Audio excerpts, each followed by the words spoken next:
बहुत समय पहले की बात है। एक छोटे से गांव में गौरी नाम की एक विधवा अपने 10 साल के बेटे मोहन के साथ रहती थी। उनका जीवन बहुत कठिन था, लेकिन वह हर वर्ष नाग पंचमी के दिन पूरी श्रद्धा से नागदेव की पूजा करती थी। गांव के लोग कहते थे कि जंगल के पास एक प्राचीन बरगद के नीचे नागदेव का निवास है। जो सच्चे मन से वहाँ प्रार्थना करता है, उनकी रक्षा स्वयं नागदेव करते हैं। एक वर्ष भयंकर सूखा पड़ा।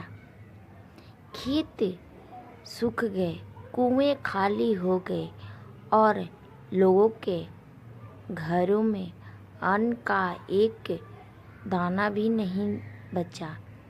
कई लोगों ने अपनी अवस्था छोड़ दी, लेकिन गौरी ने कहा, सच्ची श्रद्धा कठिन समय में ही परखी जाती है।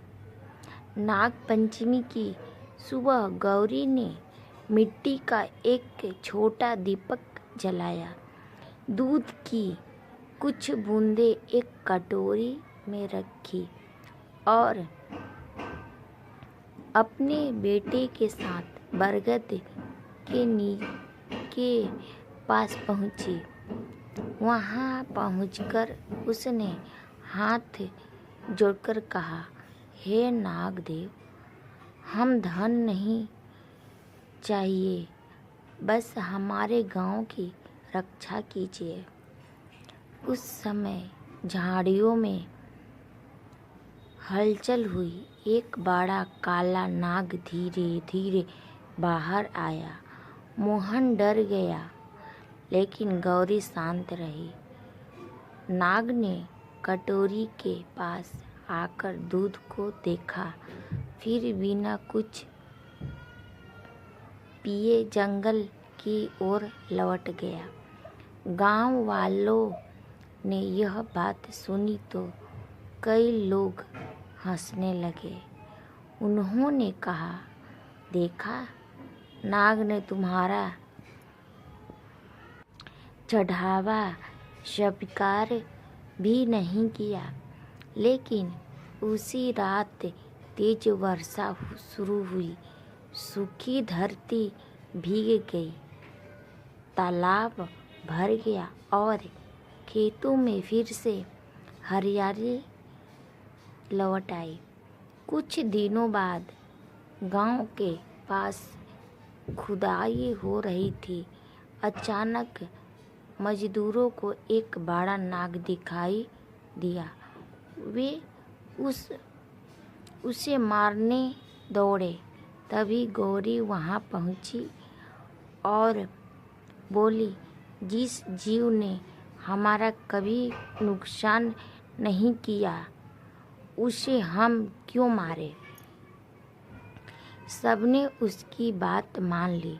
नाग धीरे धीरे जंगल की ओर चला गया। उस रात गौरी ने स्वप्न में एक दिव्य पुरुष को देखा। उन्होंने कहा, मैं नागदेव हूँ, जिसने प्राणों का सम्मान किया, उसकी रक्षा का वचन मैं देता हूँ। समय बीतता गया। गांव में फिर कभी इतना बड़ा संकट नहीं आया। लोग हर नाग पंचमी पर केवल पूजा ही नहीं करते, बल्कि यह प्रण भी लेते थे कि बिना कारण किसी जीव को हानि नहीं पहुंचाएंगे।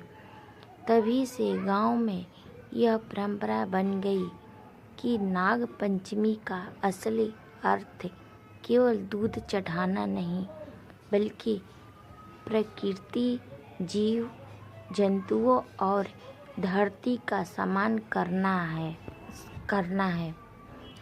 कहानी का संदेश नाग पंचमी हमें यह सिखाती है कि हर जीव का अपना महत्व है।